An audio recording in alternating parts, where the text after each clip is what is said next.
I was 11 years old and I was in the Boy Scouts in Harlem. And the scoutmaster was into Wes Montgomery. And in Harlem, he didn't have many other musicians to play with at that time. So he asked after the meetings would I go to his house, and would I accompany him on guitar. So I said, well, yeah, why not? Something to do. We'd have fun. His name was Leon Charlie, and then he got me going. And from there, we started playing after-hour places. For those of you who don't know what that is, it was clubs that were illegally open after hours, and that's how I cut my teeth. Of course, I didn't know anything how to play, and I would always gravitate to the notes.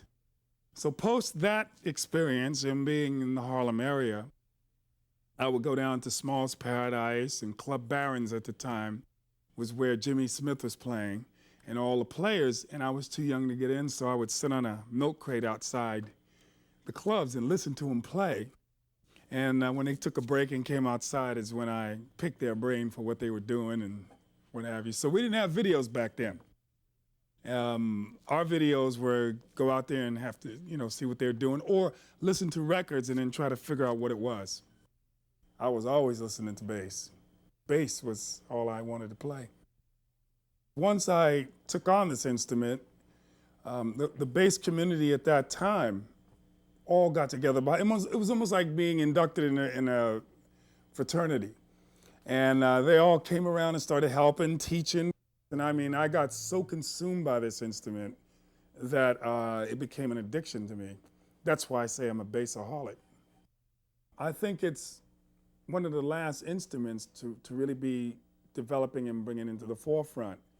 I read a book on the Motown thing, man, and they would tell me they just plugged the bass into a wall, which was a jack into the board over at Motown, and it was more rumbly and feeling than it was really sound. Now I think with technology, this instrument has evolved. You really hear it. You hear the tones of it. You have graphic equalizers. So now I think it's coming to the forefront. And I think it will go from here even further. So I can't wait to see what the next generation does with this instrument. It ain't going nowhere, baby. The bass is here.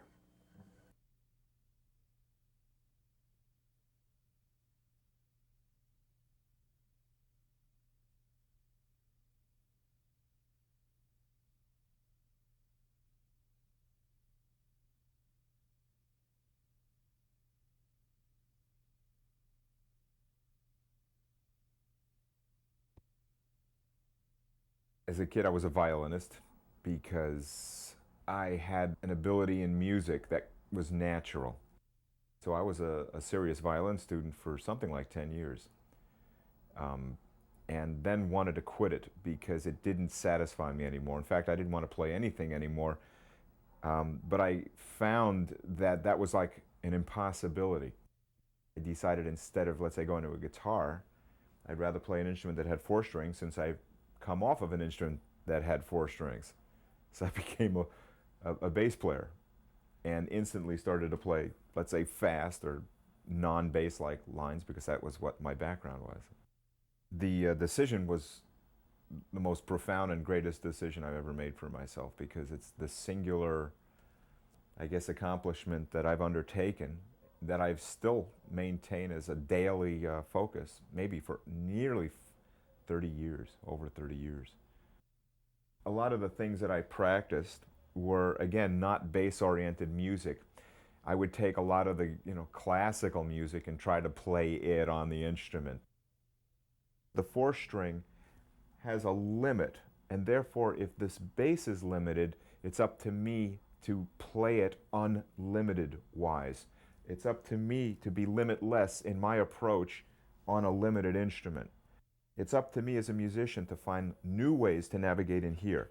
And that to me is the musical challenge. That's why I'm happy on four strings. It's my music that has to lead me into new territories, not necessarily my equipment. Equipment is inspirational because equipment can inspire you through sound. And since music is sound, so you can have different pedals, different amplifiers, different guitars, and by learning through playing your different equipment, which pieces of equipment satisfy your musical soul, you're actually growing in your music.